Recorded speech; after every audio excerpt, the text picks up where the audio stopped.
The multiplayer side of Halo has always been a little bit more fast and loose. In multiplayer, everything and anything can happen. Oh my God, mother. No. We need to be either as good as Halo 2, and obviously that is our bar, is as at least as good, better as Hell Be Better. Enjoy your walk back to the beach. While you're working on the project, the bar is sort of a moving target. It can be intimidating for sure. Typically my morning starts with me weeping at my desk for about 30 minutes, and then I get to work. We've really gotten hardcore about instituting afternoon playtests. Okay, it's territories, 15-second respawn time. And it's become fundamental in how we're working on the game.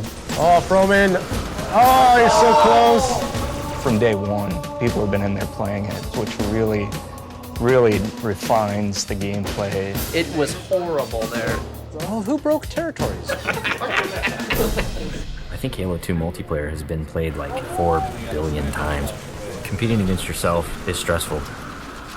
Coming up with these scenarios that people play over and over again. Now, how can we rethink that and create something that's new and interesting?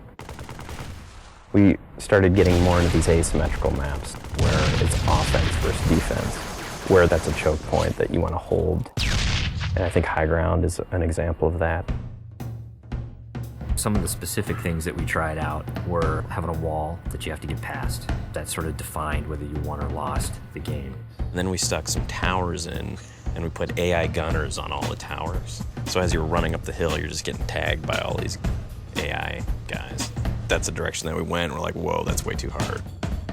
In this version, the wall is actually perpendicular to the hill. And in the final version of High Ground, that wall has been rotated 45 degrees because it had 2 turrets up here as well as 2 turrets in the other tower. So there was a lot of firepower coming down on the hill.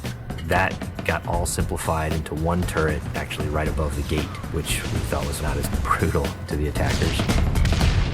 It's pretty obvious to us when we start working on these maps that they have to be fun for the 100th and the 200th and the 1000th time.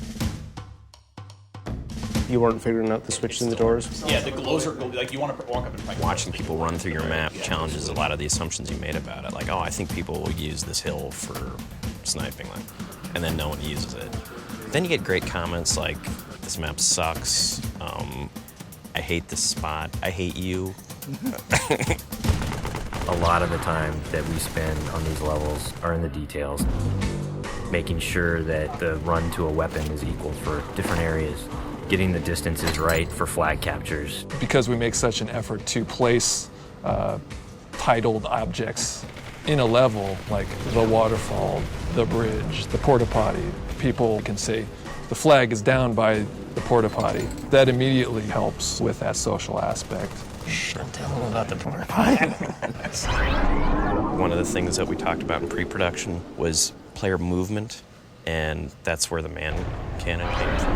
There's different ways to move the player around the map. In Halo 1 and Halo 2, we had these teleporters. Although it was a great way to get around quickly, it didn't provide as much inherent danger as the man cannon does. There's almost nothing more rewarding than sniping a guy out of the air as he's man cannoning across the map.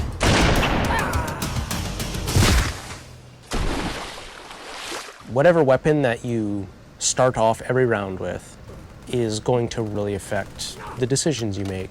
There's this thing we didn't really identify in Halo 2, that if you spawn everybody with a dual-wieldable weapon like the SMG, it changed the game. People stop meleeing and people stop grenading because when you're dual-wielding, you can't do either of those. One of our weapon modelers, Tom Doyle, said, hey, this is a great chance to bring back the assault rifle from Halo 1. The assault rifle's design language really works well with the Master Chief. It has such a unique kind of silhouette and look to it that we really didn't want to change with what is already a Halo canon. But in terms of design and gameplay, it's been adjusted pretty considerably. The weapon has a kind of a shallow clip, so it came down to how best do I use my melee attack, or how best do I use my grenades in order to tip that fight a little bit over in my favor. The assault rifle works really well with the golden three things of Halo, which are weapons, grenades, and melee. The different kind of weapons that you get to use now, the way that they're balanced against each other, the way the weapons are placed on a map, it brings a certain something to the map that just makes it play right. You have a situation which is very common, two guys get into a fight. Is there a way to mix that up? Say you start getting hit by a battle rifle from behind. Let's say you have a bubble shield, you drop it, all of a sudden you're completely shielded from this guy who is firing on you.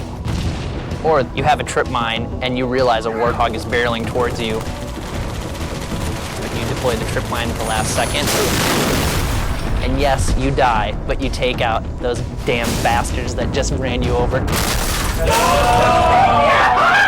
When you are done as a group playing together, the first thing you want to do is talk about it.